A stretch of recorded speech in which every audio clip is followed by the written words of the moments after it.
Well, you don't know. We're gonna try this again. This is take two. Welcome back to the Brokest Guy in the Room. It's Chris Kushner and Ravi Walsh. Today we're talking about self-love, and with respect to self-love, the importance of perspective in its relationship to your self-love. Yeah. Hey, Chris, I want to start with something that just came to me. You grew up where? I grew up in Liberty, New York. Right. And I had no friggin' idea where Liberty, New York was until 1987, when I was a junior, becoming a senior in college, and I was involved with the Catholic campus ministry at the time. For perspective, I was 3 years old. You were 3 years old, right. And two friends of mine say, you should come and meet our teacher, our guru. And the story in our community was these people are whacked out. They're following this guru, and this is, they're crazy. They think they met Christ and everything, so stay away from them. I'm like, yeah, thanks a lot. And wow, this guy leans in on me and he says, you ought to really get your head out of those damn books about these people, because I was studying a lot of the mystics. And why don't you give yourself a chance to meet one? And I'm just like, look, be honest, everybody thinks you're in a cult. And he's like, look at you, man. You're in college. You're supposed to be exploring life. And what are you doing? Filling your head with other people's shit? I'm giving you an opportunity to have an experience. Why don't you just take it? And then my girlfriend at that time said, he's making a good point. So I go to South Fallsburg, New York, right outside of Liberty, New York. Great story. And I get there and I don't realize just how much I want what he said to me, which is, I want an experience of the self.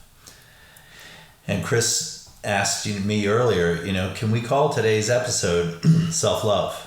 Well, it was at this experience that, I came to realize just what self-love was. Because I'll condense it down to as short as I can. When I get there, I'm a meat eater. Well, this is a vegetarian community. There's no meat. And I'm also part of the cult awareness network of my campus. And I'm like, there's no meat being given here. This place is a cult. And my friends are like, wow, that didn't take you long. How long have you been here? You've already figured that out? The next day we're doing Seva, and my girlfriend goes up and they say, what do you do for a living? She says, I'm a elementary school teacher. And they said, well, we have children's programs where we have teachers. Would you like to do that? And she's like, yeah, that'd be great. She hits me on the shoulder and goes, look, you get to do what you want to do. Maybe things are going to look up for you. Have a better attitude. All right, well, I'm studying to be a therapist. I'm sure they could use some people like that here. And I go up to the desk. What do you do? Well, I'm actually studying to become a therapist. I'm finishing up college and everything. We don't need anybody like that here. Do you know how to do electricity? No. Carpentry? No. Landscaping? A little. That would be a no. Dryers? Washers? Have you ever cooked anything? Wow, you really don't know how to do anything, do you? I'm like instantly offended. So he goes, I have the perfect job for you. So she takes me to this room, to the laundry room, where there's a woman named Helga, who is 6'4", from Sweden. Helga, this is Patrick. Of course she is. Given name. Hi, Patrick. Hi, Helga. She says, do you think you could find him something to do? Yes. Come here, Patrick. She lifts up a dryer and moves it from the wet drain behind it, single-handedly. You see this drain here? Yeah. Lint gets clogged in the drain. What I want you to do is sit here and clean the lint out. Do you think you can do that? My level of offense and disturbance is now rising like, a fever. And I'm like, yeah, I probably could do that, but I'm really not dressed for this. You look fine to me. Well, no, I really am wearing my nice clothes. Why don't I go get my dirty clothes and I'll come back? Okay, you're gonna come back, right? Yeah, but start without me because I'm far away and I gotta walk. You could take the bus. Yeah, okay, whatever. I'll see you. Bye, Helga. Bye, laundry room. Bye, whatever this is all about. I don't want anything to do with it. and I get lost. And I spend the day basically fluctuating between a tremendous self-hate, which I didn't even, invite, but it's just flowing up through me. You really can't do anything, can you? Wow, you think you know so much. You don't know a lot about anything. Shit. I'm scared of seeing this mirror. Finally, I find this little meditation garden and I basically fall asleep. At lunchtime, my friends meet up with me and tell me this teacher who I went to see is going to be speaking that night. True to form, nope, I don't want to go. I actually want to go home. Well, come on, you came all this way. You said you wanted to meet this teacher. Why do you want to go home? Because I don't want to be here. It's not for me. I've already decided. It was my then on again, off again girlfriend who said, come on, you can do this. She really saw my fear. And I did. I went to the hall. I sat down, couldn't cross my legs. The minute I got in there, I was so angry. I didn't even know where this anger was coming from. Hall monitors came by. I see your kind of legs are at a close to 90-degree angle. Do you want me to get you a cushion? It actually helps to have your butt higher than your legs. I'm fine. No, really, you could also sit. I'm fine. Okay, all right. Now I look around, there's people moving away from me, more self like, shit, this is why I don't want to be here. I don't want to be here. That's my favorite, that moment that so many people have experienced, the moment where you're angry and you're lying to yourself about it as you watch everybody just move away from you. Oil and water. That's great. So sorry. The teacher gives a talk, and what does she talk about? She talks about how people, Westerners, don't know about this practice called seva, selfless service. And that some are very offended when they're given a service that they think is below them. Some people actually are so offended that they tell their seva supervisor that they will do that seva, and then they leave. They actually lie, and then they go and hide out. And she said, but it's okay, because that's all life is. Life is just service, so you'll get another chance to do this. Well, I'm sitting there feeling like all eyes are upon me, and I am not feeling good. We go into meditation. Again, I have a beautiful meditation, which later became stalwart in staying on this path. And then my friends come up to me and tell me she's giving darshan. She's giving her blessings. This is very rare. So it's fortunate you're here. Why don't you go up? You get a chance to meet her. No, I want to go home. You said we could go home after this. I want to go home. Come on. I know we said that, but this is it. This is like what you came here for. This is rare. I got to tell you, she doesn't do this every week. You could really have some experience. No, I want to go home. Again, my off-again girlfriend turns to me. Come on. You can do this. You can make this happen. You came here. I'll be with you. Luckily, I loved her enough to let myself be led down that little ramp to this teacher. And what this teacher does is she has a peacock wand full of peacock feathers, because in this tradition, the peacock represents, the divine. What we're calling the higher self. That just by seeing the peacock, the peahen is impregnated because of his beauty. And you've all seen maybe those plumes come out on a peacock. It's an amazing experience.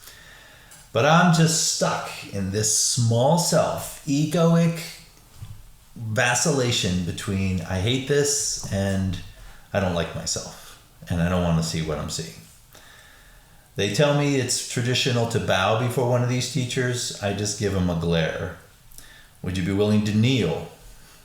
Slow shake of the head. Would you be willing to bend over and shake her hand if she offers it to you? Maybe. Well, I get there and they introduce me, and my mind all of a sudden goes, boom. It cannot think.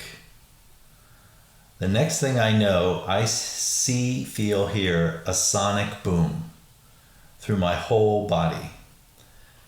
And I open my eyes. I feel like I open my eyes, and I am in pristine space. And it is impossible to think. I cannot think anything. This space is undulating. It's pulsating with amazing presence. And that presence is made of one thing: love. In that moment, I know, like I know, like I know, like I know what love is. I've known it, my whole being knows it. It's like I remember everything about who I really am. At some point, I feel this presence near me and I say, "You're here, aren't you?" And this teacher says, "Mm-hmm." I say, "Where are we?" And she says, "Your heart." And I said, "How can this be inside of me? And I don't know anything about this. I don't live this." And she said, "You do. You're just not aware of it. Mm. Everybody around you can see it, but you can't. Is that how you want to live your life? No. Help me live this. Help me learn this. How do I get this? How do? And of course, as I do, I start seeing this little tiny light, which I later came to see was my mind coming to the forefront. And eventually I hear this vacuum and I'm back in my body. I look up and this woman is hitting me on the head with these peacock feathers. I am in full child's pose, which I've never done in this life before this. My head is glued to the floor. I look up at her and she is laughing hysterically and hitting me on the head with these peacock feathers. My friends are like, "Come on, you're holding up the line. God, you've been here for 10 minutes. What?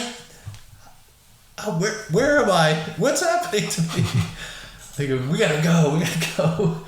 She starts nodding her head and still laughing, hitting me as I'm leaving the line with these peacock feathers.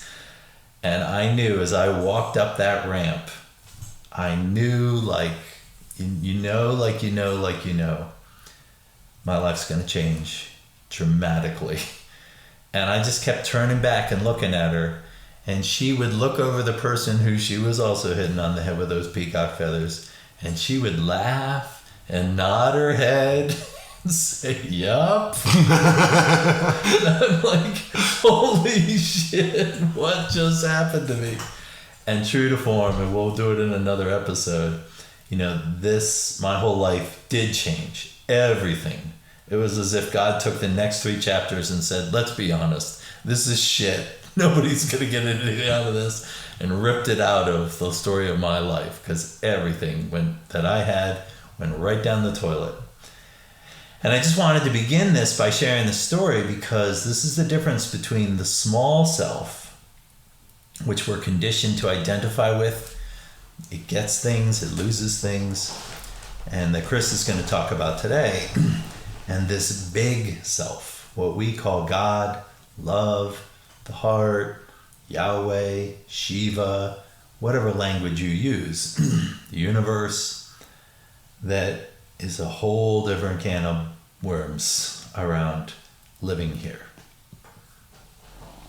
It's a hell of a story. Ironic point about this. Ravi started by asking me where I grew up, and the tie to this would be probably 10, maybe 10, 15 years after this point, the story that Ravi's telling, that Chris Kushner, a high school version of me, ends up in a situation in Fallsburg, of all places. Yeah. Only rather than having a spiritual experience, I got beat nearly to death by a group of kids over some girl or some nonsense that I went there to try and help. At another point in another episode, I can just say that moment led to a series of events that sent me down a path of self-loathing that took me so long to correct. I can't even say correct. It took me so long to identify, to realize that cancer had grown in me like that. And came at a moment I'll tell my story of it. So my best friend in this world is my friend George. George and I have been business partners, best friends, brothers for 15 years. A person who I very openly and very commonly say I love with all my heart. My longest standing relationship in this planet is with George, essentially. Anyone non-born, not my mother, my sister, whatever. Anyway, in a moment of content, now George and I, every time we leave each other, it's always like, all right, I love you, brother, and that's how we pass. And on this particular day, on that particular parting, the response to I love you, brother, was don't lie to me. And that one stung. That stopped me cold. I wasn't ready for it. I wasn't expecting it. What the fuck? Excuse me. What do you mean by that? And he said, well, you don't have the capacity to love another person because you don't love yourself. Now this more than hurt. This infuriated, angered me to no extent. I was mad. I was really, really mad about this whole thing, and but it made me so mad that it actually caused me to do something. And that conversation was what led me to the gentleman I'm sitting across from here, and Ravi, and Ravi ultimately, over the course of a year or so after I met him, would teach me to identify that I wasn't loving myself, accept it, and figure out that, and allow myself to love myself. And then once you do that, you realize, like, what the hell did I need permission for myself to love myself? There's so much here to love, And the reason this is all significant to me is because while it took me so long and so many years to find and figure out how to love myself, I recently had that love tested. It came very quickly. And I didn't know it. And I actually, under the weight of it, really believed that I had lost the love of myself. And reasons, for all intents and purposes right now, and we'll get to it later, but reasons are irrelevant. I guess they don't matter for this. What does matter is that I found myself having a vision of self. In having identified in a moment of weakness and realizing that what took me 32 years to find, I had lost seemingly in an instant. And in this moment that I'm woeing myself and trying to figure out how am I ever going to find what took me so long to find the first week, I'd be so lucky to find it again. And I find myself, and I'm not kidding, staring face to face with myself. I swear it was like for a moment I could see straight through the veil into a parallel universe, into my own green eyes. Only the man I saw there was alone, and I can only imagine at his last moments, ready to die. But man, he was looking right at me. And the reality I found myself in was that if I really didn't love myself, I had to look at him and I had to have the audacity to tell him, I don't love you. And I couldn't do it. Right. Well, what's the significance of that? And realizing I couldn't do it, that happened to me because I needed a smack on the head to say, nah, you just forgot, but you still love yourself, you idiot. Because if I didn't love myself, I would have looked at him and said, I don't love you. Who are you? Reason I'm bringing this up is, and we're talking about self-love today, is because that discovery to me, having realized it now, I'm realizing it's probably going to be the most significant thing to ever happen to me. And as far as my offering to anyone else who struggles with the same thing, it's a tool that I would put out there to employ. And it's one that I'm telling you I'm going to use forever. I hope I never forget it, because it really it helped me on a level, knowing that I would never be able to, if me sitting here was more than just me, if it was another human being sitting across from me that I had to face, I'd never be able to tell him I couldn't love him. As a result of that, if ever I'm doubting my self-love, I remember that moment, and I remember that person is real in a parallel universe sitting next to you, or 50 years from now, it's the you're going to be that's no less real. That's still that person. Can you say to them right now that you don't love them? Yeah. I promise you'll find that you can't. If you think you have the capacity to love somebody else, then you really do have the capacity to love yourself. Right. Make yourself someone else, and it'll help you find that love for yourself. Right. And there's two paths that all spiritual traditions speak of. It's the long path and the short path. The long path is the reincarnation, is the working on yourself, and it's how most of us start. But the short path is very easy. Just keep coming back to loving yourself, however much you can. And of course, the first step is what Chris is talking about, which is get honest with yourself. If you don't, you don't. And watch how we use so many distractions. I mean, we're now really seeing it, right? All this stuff that we have, they're all just endless distractions. It doesn't mean we don't have stuff, but when they barricade, when they pile up in our room, in our house, our basement is full of them. We're looking at our distractions, that which we've put in front of us to feign self-love. Whereas the short path is to just see yourself in every moment and literally affirm. You can love yourself because you're love. You're absolute love. And a key component of that is self-honesty. You have to be honest with yourself. And see that, my path has really been about that, and realizing that I'm not going to die because I'm honest with myself. I'm not going to disappear. I'm not going to be abandoned by my friends, by my loved ones, by my partner. It doesn't happen that way. That's the story we've been told. The fairy tale we get when we come here. It's in the movies we watch, it's in the television, it's in books, but it's not true. It's just not true. I keep hearing this book, so I'll say it, The Afterlife of Billy Fingers, how my bad boy brother, woke me. And it's about a woman who, her brother actually dies from an overdose, and he comes to her and he helps her wake up by saying, everything you think about me, everything you think that I did wrong, you got it all ass backwards. That's not the truth. That's not what's going on. That's just your stuff. It's certainly not holding me back, he says, but it's holding you back. Judging other people is really just judging ourselves. Self-love. So, the other part of this we were talking about is perspective, and why perspective is relevant is because, just as I was saying, in a moment I forgot how to love myself. It took me being able to see myself under a different perspective, under the perspective of another person, right? I'm going to back up and add a little humor in. So I got a hard lesson about perspective yesterday, and it spilled in today and ended up being the inspiration behind all this. So yesterday I had the task. I had to move some furniture into. We live in Ithaca, New York.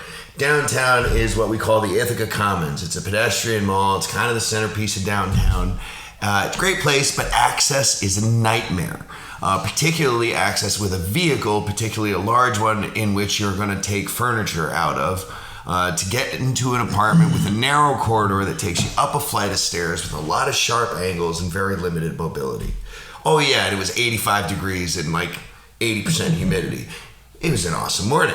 Those of you who know me well, and to explain to those who don't, I don't deal well with heat. Despite being Dominican, I seem to melt in the heat. I don't perform well.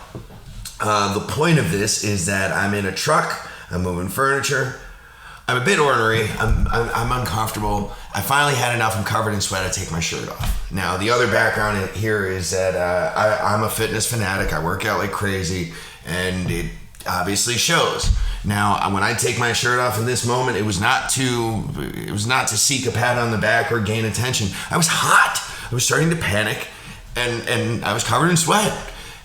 But I want to get this job done as quickly as possible. What I don't want is the spectacle that ensues for the next 10, 15 minutes. What goes on after this, from the moment that I take my shirt off, a friend who wasn't there happened to be driving by and decides to stop his car in the middle of traffic to jump out to make such a spectacle over what I look like. Then from across the street, a cook who used to work at a restaurant opposite a liquor store I own, same thing, making obnoxious comments. And the long and short of it is, while there's a smile on my face and a growing smile, because that's that's what I do when I get angry and uncomfortable. I smile. That's how I hide it. So my smile is epic, which you can take from that the meaning of my inner emotional state. I'm hiding. Anyway, this all, we get all the furniture moved in. Everything happens how it's supposed to, and I get out of there. I should also cut in here and say, I literally drive upon this scene while Chris is walking around. I saw that smile. Like, I thought I should hit my horn. Hey, Chris!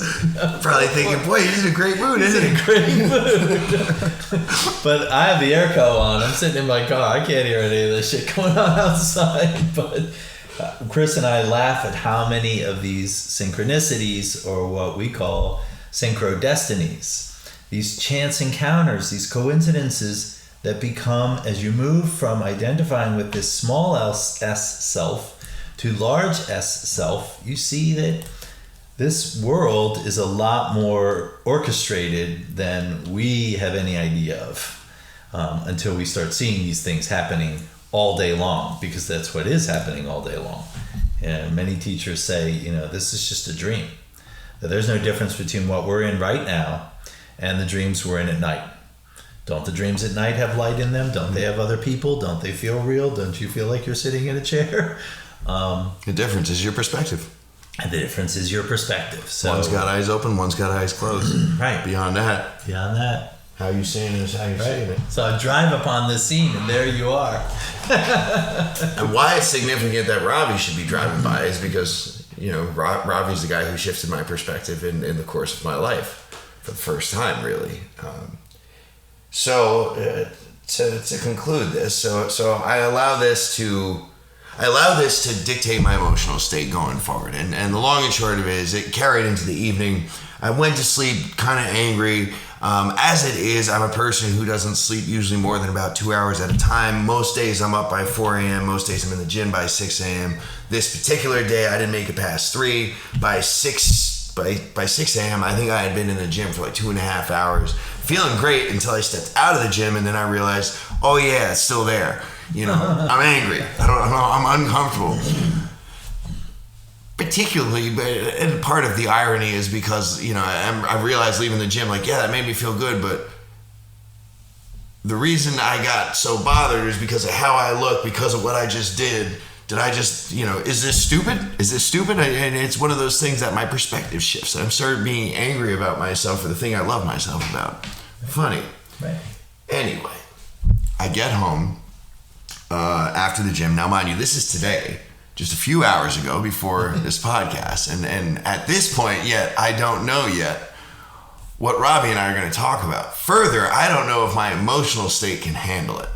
Because what I want to put out here is love, right? Like, this is all about love. I don't want to get up here and be angry and have somebody listen to it and make them angry. Right. It's the opposite of what we're trying to do. So with all of that inner turmoil, I get home and my phone rings. And my phone rings as often. I mean, when you're aware of this stuff, as Ravi was talking about, these synchronicities, of course my phone rang. I'm surprised I wasn't looking at it, waiting for it to ring. Like, would you hurry up? I know you're coming. Because yeah. Anyway, who's on the other end of the call? But somebody who's near and dear to me. Essentially, this person to me is my right hand. And he is to me, he and I are like a yin yang in this world. He came into we both met each other, becoming victim to somebody who saw the light in both of us. He was able to identify how exceptional we both were. Unfortunately, his character was crap, and he was essentially a parasite to both of us, and he sucked our resources and also shifted our perspectives about ourselves. Right. Dan and I got burned by the same person, and I loved him for it. One thing I recognized from that scenario was that person was an excellent judge of character. He was a better judge of character than I was. So I did want to bet on all the people he burned being really good people, and you know what? That was the best bet I ever made. So Dan calls me, and one of the things that's significant about a call from Dan when I'm down is that usually, somebody who you're kind of a mentor to calls you, they need you. Right. And sometimes it's hard to answer that call when you're feeling it for yourself. It's particularly hard to answer the call when you're not loving yourself. Right. In any case, I have a responsibility and a love for this person. I answered the call. I answer the call, and to my surprise, not really, Dan's feeling just like I am. Why? Dan had an experience where a former employee of ours, Dan manages one of my businesses, and there are two of them rather, but the one in particular is a retail business. We used to have an employee there whose actions while on the clock were detrimental to the store, threatening to the inventory of the store. And amongst many other things, we let this person go. Relationship with this person was always great. Their relationship was always a little rocky, but nonetheless, good person, no hard feelings there. However, recently a person starts patronizing the store late at night. Now there's a restaurant across the street, and just hanging out there and coming into the store. Alcohol's involved because it's a liquor store. That's what we sell. And the long and short of it is, aside from patronizing, she's telling the story and not in the best light to our employee. And so the reason Dan calls me is because he's upset, because he's worried that his character is being slandered here, and should I be bothered by this? And now I have the advantage of a totally different perspective here. Dan's feeling attacked, so he has the perspective of somebody being attacked. Now I'm watching this going on and going, oh man, that's not even an attack on you. Like, you already won. You're sitting there laboring that the spoils of your victory are a little sour. But it's the spoils of the victory, no less. Right. What I mean by this is that this person essentially was coming in there. Yeah, they might be saying bad things, but it's coming in there and paying us money, buying our product. Who cares? Who cares at the end of the day? What he was upset about was that somebody who really shouldn't affect his self-perception, that their perception of his is becoming his own. And me having my perspective was able to remind him of that. And, as soon as you see it, you're like, oh man, yeah, wow, that's crazy. Now this is significant because I end this call and I needed to be strong for him to feel good about myself. Now that's what I've learned about myself. The more you become aware, right? Is that like where I start to self-loathe is when I run out of people to help. Because that's my self-purpose. So then I feel like, well, I'm useless. All right, get rid of me. Your show is canceled. Anywho, so I'm feeling good finally. Feeling great. Another point of synchronicity, my phone rings, my best friend George. The very person who at one point in my life told me that, you can't love me because you don't love yourself. Right. Mr. Perspective for me. George has always been that mirror for me that I really needed to see. Yeah. The mirror on the wall. So anyway, I'm telling George this story, and now I'm in a good mood. I'm chipper, but I'm telling him the whole story about the whole day. I'm telling him about the truck. I'm telling him about the cat calling, all the people making me uncomfortable, me getting irate, and then I lead into Dan. I'm like, it's so funny that I'm all upset about this, and he should call me, and so forth. And I hadn't even seen it yet. It's so funny that I'm telling the story, and I'm painting a picture that I haven't seen yet. And I'm painting it for somebody who sees it so clearly, and they're just laughing, because they're just laughing because they're like, how the hell could you be painting a picture you don't see? But we all do this every day, and that's why I'm telling you this story. Every one of us does this every day until we see it. And then when you see it, it's like, how the hell did I not see that? Right. So George reveals to me that like what Dan's going through is exactly what you went through yesterday. And you were allowing it to shift your perspective. People were essentially calling out and they were taking notice of how you look because of all the hard work you do. And that was affecting your perspective of yourself, making you angry. Right. How ludicrous is that? Anybody has seen the movie with Denzel Washington where he portrays the character Frank White? There's a scene where he's talking to a mob boss and he's upset, and the guy's response is like, what are you mad? Your success took a shot at you. And it's one of those moments, and in that movie, that's that perspective shift, and here for me, that was what it was for Dan, what George is for me. And it's very important for us. And, earlier on I talked about that moment where I had that vision of myself and was able to see myself and have to really confront the notion of not loving myself in the form of saying it to me as another physical body with real emotions, real feelings, separate from my own, staring back at me. And I couldn't do it. And because of that, it forced my perspective change to realize that I never stopped loving myself. My perspective shifted. Right. And I love your story because it starts with service. And you are, as you said, you're wedded to this. This has become a big part of my life, is, helping others. When you make this your priority, you go through these trials, these perspective shifts faster. Help somebody else. Help somebody else. If you're feeling down, go to the grocery store. Help somebody carry their groceries. Put their cart away. If you walk by the rack of carts and they're all disheveled, put them in line, because everything's connected. And ultimately where this leads to is you're here to serve. We're all here to serve. We can't take any of this with us. We're not, who knows where we're going? Who knows what's, coming? Nobody does. But it's a great story because that component of you helped your friend, Dan, and then you get the phone call from George. And making your life, making a life of service is just the fastest way to move through this stuff. But the truth is, we have to go through it. We put it in there. If you believe in reincarnation, whatever, you had a role in putting it in there. And, having been in a lot of therapy in my life, one of the things that I had to get there is, okay, that's what happened then, but what's happening now? That's what happened then, but what's happening now? They hit me once. Every time I think about it, I'm hitting myself 100 times.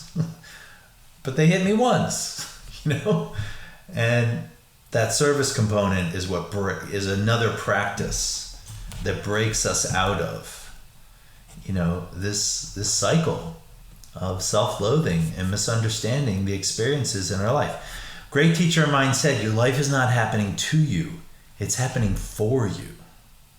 It's happening for you. It's just that we didn't get, the manual, which says you're going to go through shit that's going to bother you. It's going to piss you off. It's going to hurt you. But inevitably, it's going to free you. It's going to make you more compassionate.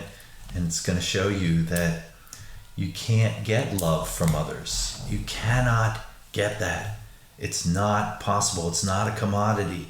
It's a state of being. You can share it with others. You can share in their love.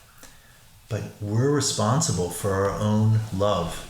And when we're willing, as Chris said, when you're pissed, to answer that phone.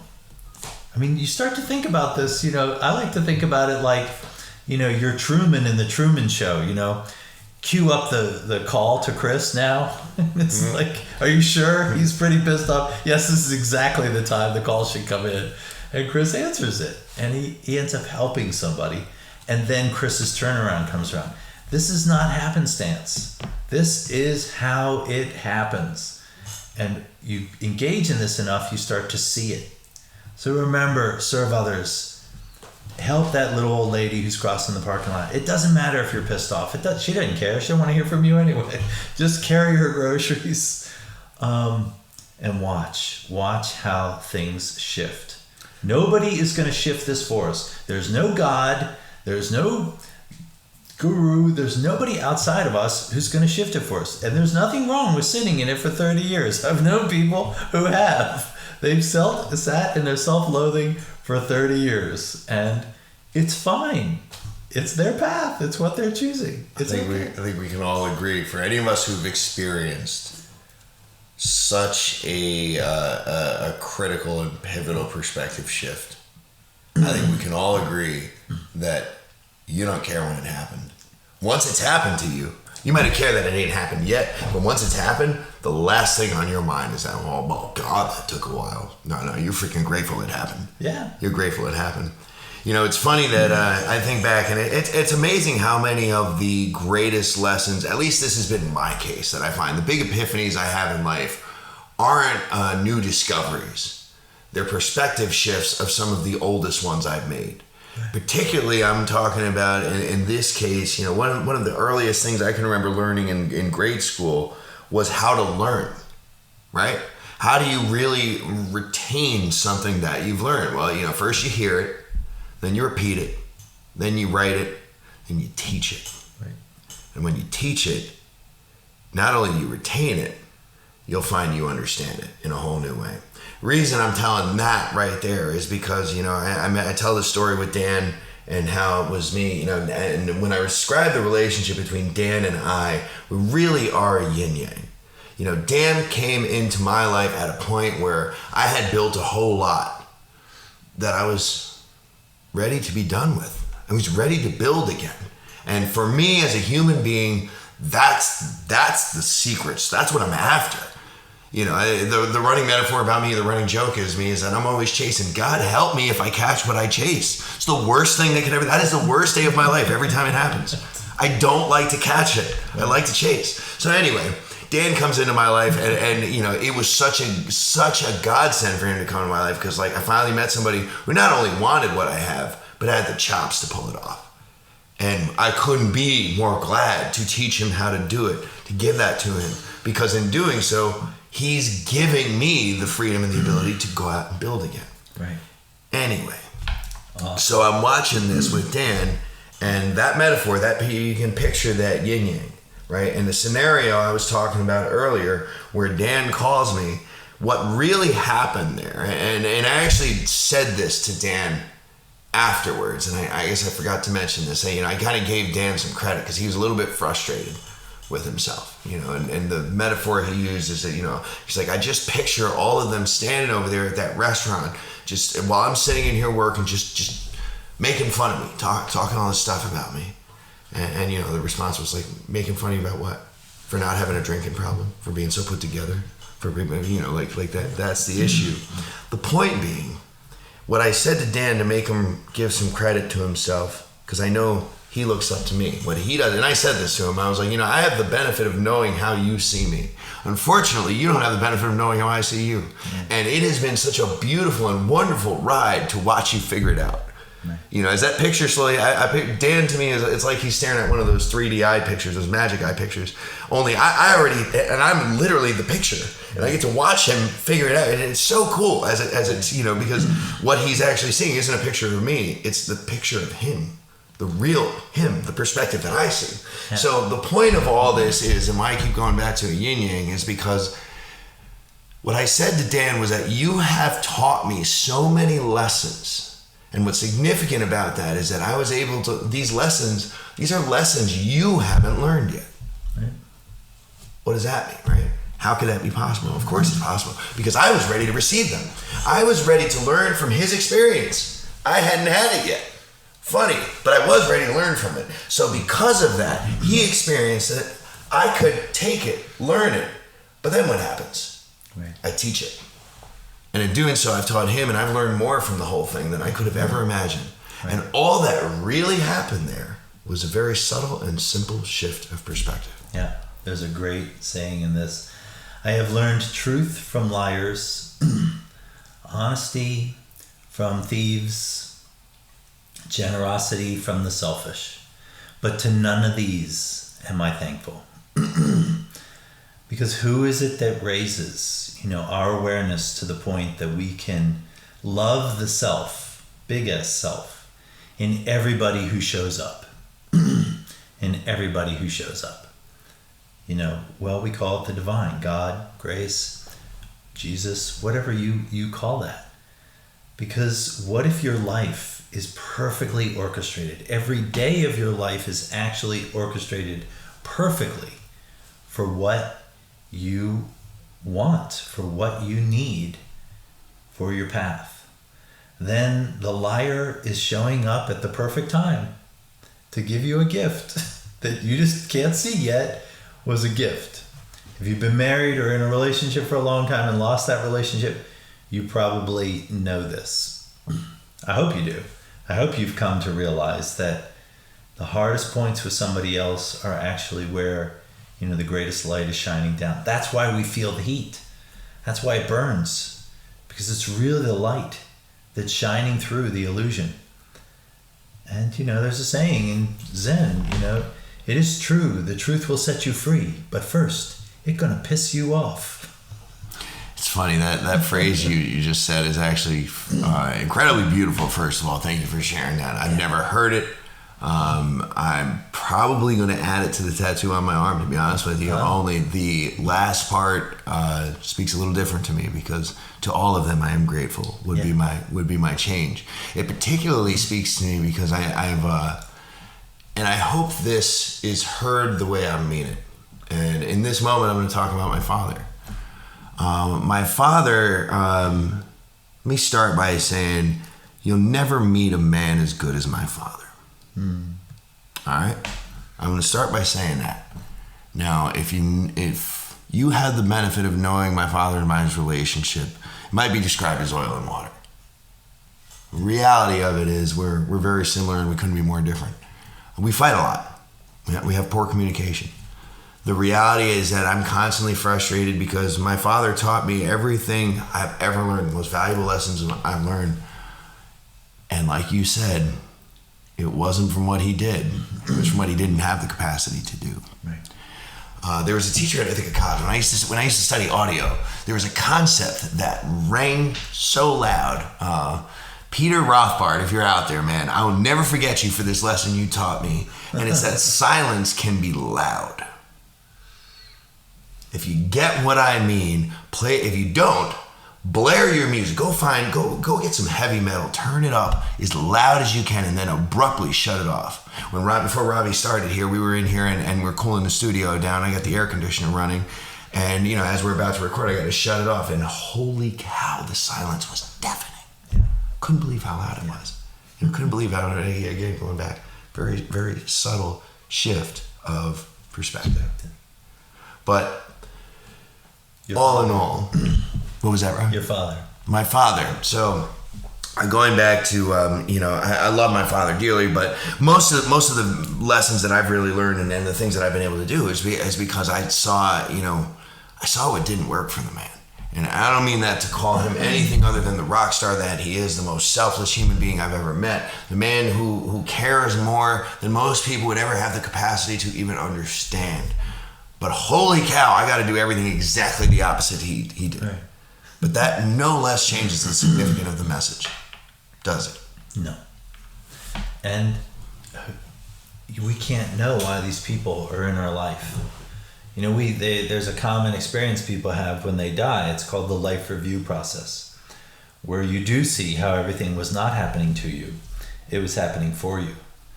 Well, what this path has revealed to both of us is you don't have to wait till you die. If you're willing to go through the little deaths in your day, being made fun of in the street, that's your perception, that's your perspective at the time. But then reaching out to other people who you trust, who you love, and saying, hey, this is how I see it. How do you see it? No, I don't see it that way at all. And welcoming their perspective. I mean, that's what life is all about, is broadening your perspective. What's sad is people who haven't grown, their perspective beyond adolescence, and they're in their 70s. That's sad. I don't know if that's actually true, but, we all hear stories of that. So to see your father as, teaching you how not to do it, or not becoming who you wanted him to be, well, I can only think, you're going to run into some form of this with your kids. I certainly did with mine. I remember my father, when after one of my kids wanted nothing to do with me, I don't know if he was drunk or what, but he turned to me and he said, and you thought you were going to do it so much better than I did. Ouch! Ouch! But it was the perfect thing for him to say in that moment. I didn't feel loved. I didn't feel cared for, but that wasn't his role in my life. He made it clear early on. You got enough people in your life who love you, worship you, think you're awesome and everything. My job, I show up when I need you to hear something that you need a real lesson. You need a real truth. And that man gave me those at every turn. He was honest. My father taught me, be honest. You're the only one who can be. Because I was on my Dante's, I was on my horse, Don Quixote's horse, calling everybody else out, including my guru, this is not true. This is a lie. Oh, is that what you're here for? You're just going to expose everybody? What are you doing? Get truthful with yourself. So that was the gift, one of the gifts that my father gave me. He was an honest man. He did not hide who he was. He accepted it and stayed behind the choices he made. So some of those lessons, they're big. I got to touch on that lesson you just said, because there's something that's very significant to me in there that I've dealt with. Learning how to not lie to myself has been very challenging. And the reason that you want to lie to yourself, let's be honest, is so you don't have to do the work. And you talked about, you get in there even with your guru and you say, well, that's not true. You're really hoping it's not true so that you don't have to do the work, so that all of the stuff to be wrong can be false, and then you can accept the brokenness. Right. And there we are. Let's be honest. Let's call it what it is. We're all broken, and it's okay. The second you can get out of your way and say, yeah, it's all right. That's it. The desire or the expectation of perfection is a plague on this planet. Amen. I was thinking about this earlier today. I'm gonna back up. I have this running tattoo on my arm, and you can't see it, but it is the theme behind it for me was 1,000 words of motivation. They're not all necessarily words of motivation. They're pillars. They're phrases. Honestly, they're topics for this podcast. And I was supposed to, yesterday, I've been planning a trip this summer, and yesterday it was I really, really, really wanted to get a huge chunk of this finished. Right. And I had it set up, had my tattoo artist booked to come, and I'm all excited. Well, the long and short of it is, for whatever reason, I don't know, she couldn't make it. She wasn't feeling well, whatever, and I had rearranged. To summarize, I had one opportunity, and I had leveraged every other free moment I had to create this. Right. So it couldn't be. So losing it not only lost the opportunity, lost any chance to do it again, plus all the other work that I had to do before I'm to leave on this short. So I'm devastated. I'm so mad that I'm sitting there thinking to myself, maybe I'll just figure out how to tattoo. Just, do it myself. The only reason I'm saying this is not about my anger or not about any of that. I started thinking like, oh yeah, well, you'll mess it up, and then of course it gets into my head about this notion of perfection and the chase for it, and like, well, does it matter? Now I'm standing here looking at this tattoo, of which is fresh, and it was fresh done. And yesterday, as I'm moving the furniture, I gash my arm straight across this fresh tattoo, and I'm sitting here looking at this gash. Now I was upset about this. Until my perspective shifted again, and I'm reminded that while you might strive for perfection, God help me if I ever catch it. Right. I don't want it to be perfect. Perfect don't tell a story. Right. Yeah. But regardless, what is perfect and what is not is a matter of perspective. And so this scratch that gashes across my fresh tattoo, to me, is now perfect. It's exactly what it was supposed to be. And that takes me to the last thing I'm going to say on the topic of, and this deals with gratitude. This has become this has become my anchor point, and you'll hear this across many episodes, because it really is what I to me is the secret to the universe. The universe, it behaves like a person. I always say, and like, to use a metaphor, I'm the universe and my child is me. Right? Now, when I give to my child, I notice that like every time she receives something graciously, man, I can't wait to give her the next thing. And every time she doesn't, I just want to take everything she has away from her. Right. Okay, chew on that, because the universe is the same thing. Right. The only reason I'm saying this is because I have learned for me in my life, maybe different for you. I'm not saying do what I do, whatever, but I'm saying this works for me, and for me, it's changed everything. This was the big aha. And what I realized was that you take the good and the bad with equal gratitude. And the universe will continue to want to give to he or she who receives it graciously. The gratitude is important. Now, you'll also always hear me say that, the one thing I've ever come across on this planet that I've been able to get every human being I've ever spoken to agree on is that hindsight is 20/20. If hindsight is 20/20, that means everything was there for you to see if you chose to see it. Right? And how do we get hindsight in the present moment? Choose to see it. Choose to see it all. You don't have to welcome it. I make that my prayer. Let me see. Let me see you. I'll ask the divine, let me see you in this event as this is happening.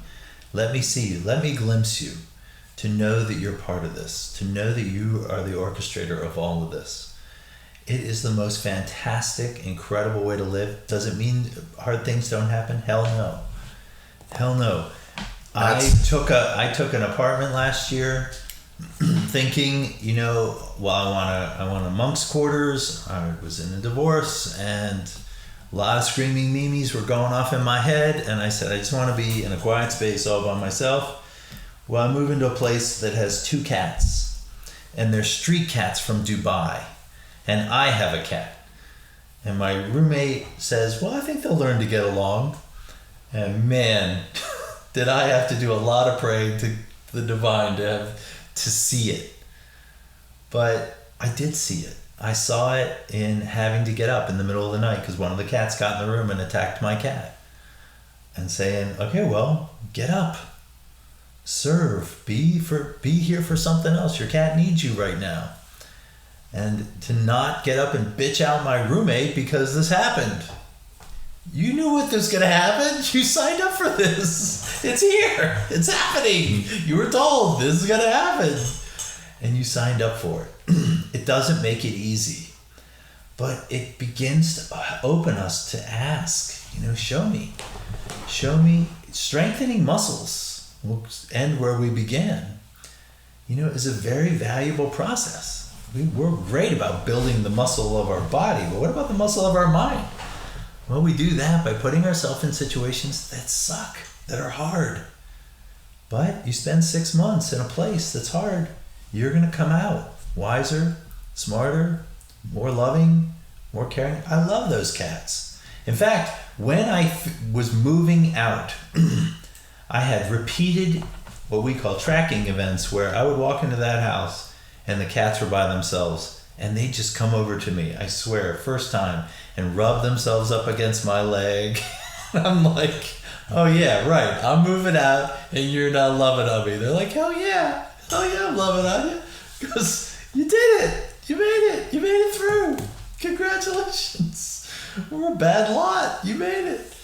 So it's great. It's a great way to live. You'll be challenged. Of course you are. We're all challenged. You're supposed to be. You're supposed to be. This is what COVID is, folks. We're supposed to be challenged. We're supposed to go through this. It's funny you talk about hard. What I was saying before about the universe, gratitude, and hindsight. And, funny thing about hardness, right, is something is only hard until it encounters something harder. Right. And then it becomes soft. Right? Perspective shift. Right. So what you were talking, when you go through something that's hard, it's so hard until you get through it. And you go, oh, that wasn't so bad. Yeah.